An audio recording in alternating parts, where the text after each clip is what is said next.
Bonjour à toutes et tous et bienvenue dans ce nouvel épisode de la petite bibliothèque de RML.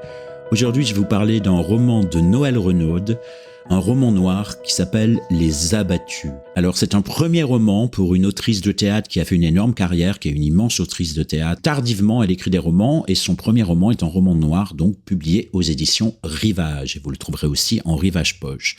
Il a reçu le prix Transfuge 2020 du meilleur polar francophone et je ne saurais faire autre chose que vous le recommander chaudement.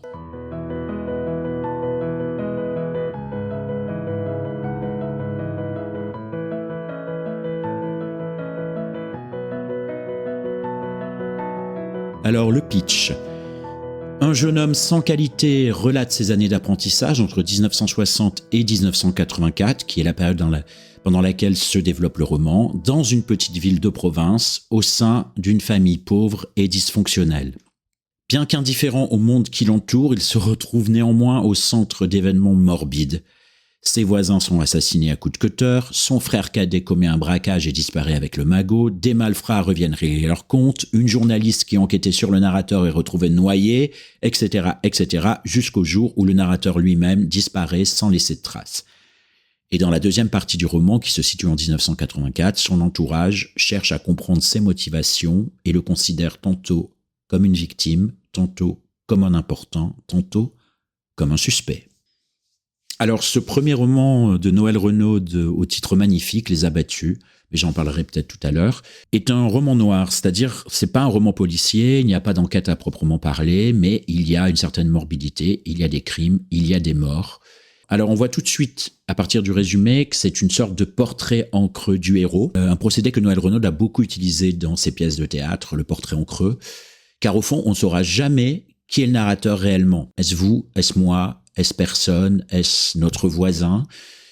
Il nous ressemble étrangement, malgré le fait que sa vie soit, on va dire, jonchée de catastrophes. On a l'impression de se reconnaître en lui, tellement il paraît anodin, tellement il paraît transparent, tellement il paraît d'une certaine manière votre voisin, votre cousin, votre parent ou vous-même. Et toute la force du roman, c'est ce portrait, à travers lui, sans concession, de la classe moyenne française, de cette classe bourgeoise moyenne, dont on parle peu, j'avoue, dans les romans. On voit peu représenter, je trouve, cette classe moyenne, qui n'a, en fait, il faut dire, rien d'excitant. Et les abattus, donc, c'est eux, c'est nous, sont tous ces gens dont on ne parle jamais et dont la vie, pourtant, s'avère sordide.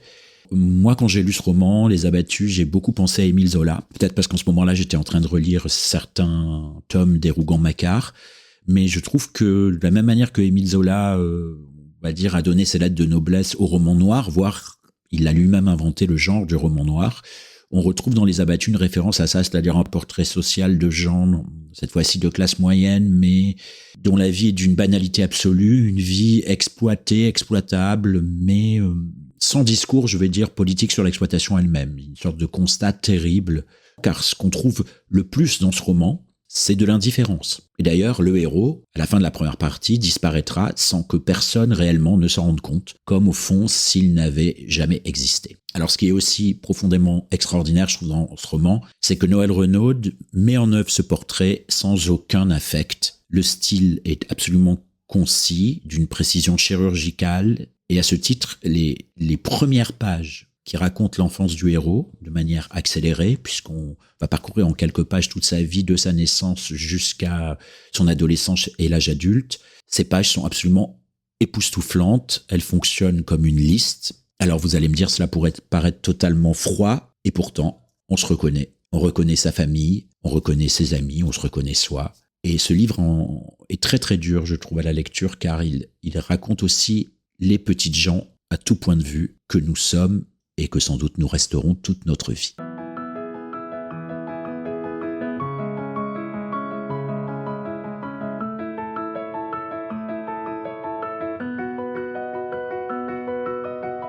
Alors je vais vous lire un petit extrait justement de ce début. Je suis né au village un soir de novembre. Mon père était au bistrot. Ma mère m'a mis au monde seule. Je n'ai pas crié.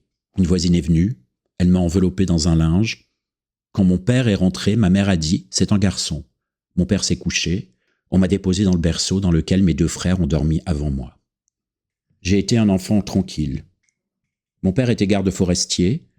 Mon père trompait ma mère. Mon père buvait. Mes 2 frères me maltraitaient. Ma mère les laissait faire. Ma mère était triste. Ma mère courait après mon père. Ma mère allait chercher mon père au bistrot. Elle m'emmenait avec elle. Quand c'était impossible, elle me laissait à la merci de mes frères. J'ai parlé tard.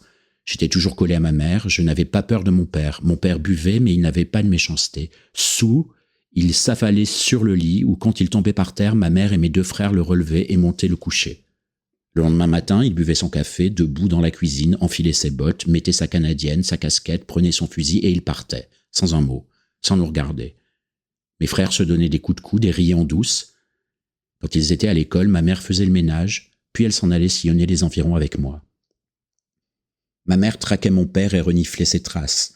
Un jour, on est rentré dans une petite maison à l'orée d'un bois. On a trouvé mon père au lit avec la femme d'un voyageur de commerce. Tout le monde criait, sauf mon père. La femme du voyageur de commerce avait les cheveux très longs. Elle était toute nue. Mon père assis au bord du lit, en chaussettes, ne disait rien. Ma mère hurlait, ma mère pleurait. La femme du voyageur de commerce a fini par enfiler une robe de chambre et nous a mis dehors en nous insultant. On est rentrés tous les 3. Il neigeait. Mon père marchait devant, à grande enjambée, muet, la tête basse. Ma mère me portait et soufflait fort. Puis mon père a pris à droite, au lieu de rentrer à la maison avec nous. Il est revenu 3 jours plus tard, on était à table, j'étais dans ma petite chaise, mes 2 frères se disputaient, ma mère ne disait rien, ne mangeait rien, elle était maigre, affaissée, elle faisait juste ce qu'il fallait faire. La porte s'est ouverte et mon père est entré, la neige fondait, il a laissé des traces d'eau sale sur le sol, ma mère n'a rien dit, il s'est assis à la table avec ses bottes et sa canadienne, mes frères le regardaient, la bouche ouverte, la cuiller à mi-chemin entre l'assiette et le menton, ma mère s'est levée, elle a pris une assiette, un verre et des couverts dans le buffet, puis elle a servi mon père. Mon père a enlevé sa casquette, il commençait à perdre ses cheveux, ça lui faisait des rayures sur le crâne. Il a posé sa casquette à côté de son assiette, ma mère l'a servi, il s'est levé, il est allé chercher la bouteille de vin, il s'en est versé un verre qu'il a bu d'un trait, puis un deuxième, puis un troisième. Ma mère a retiré la bouteille, l'a rebouchée, mes frères étaient toujours bouche bée. Le silence n'était occupé que par les bruits que mon père et ma mère faisaient. Ma mère a enlevé la bouteille, mon père n'a pas bronché. Il a posé ses 2 coudes sur la table, il n'a pas touché à son assiette, il a posé son front sur ses 2 poings, puis il a enfoncé ses 2 poings sur ses yeux. Les raies noires sur son crâne avaient l'air de griffes. Voilà, je trouve ça, moi, vraiment extraordinaire ce début. Je vous ai lu vraiment les 2 premières pages. Ça continue comme ça de manière absolument extraordinaire. Avec une entrée dans la vie du héros et dans la vie tout simplement complètement hallucinante. Alors, Noël Renaud est née en 1949. Elle a été nommée commandeur des arts et des lettres pour l'ensemble de son œuvre théâtrale qui est immense. Une 40aine de pièces, dont Massolange, comment écrire mon désastre, Alex Roux, qui est son chef-d'œuvre, une pièce de plus de 25 heures écrite dans les années 90.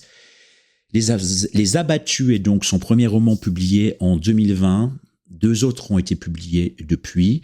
Une petite société, son 2e roman, toujours chez Rivage, et chez Inculte Édition, Pierre-Marie Ziegler, peintre, où elle fait le portrait de Pierre-Marie Ziegler, ce peintre avec qui elle a partagé sa vie. Voilà, c'est 2 romans qui sont tout aussi formidables et je vous les recommande chaudement.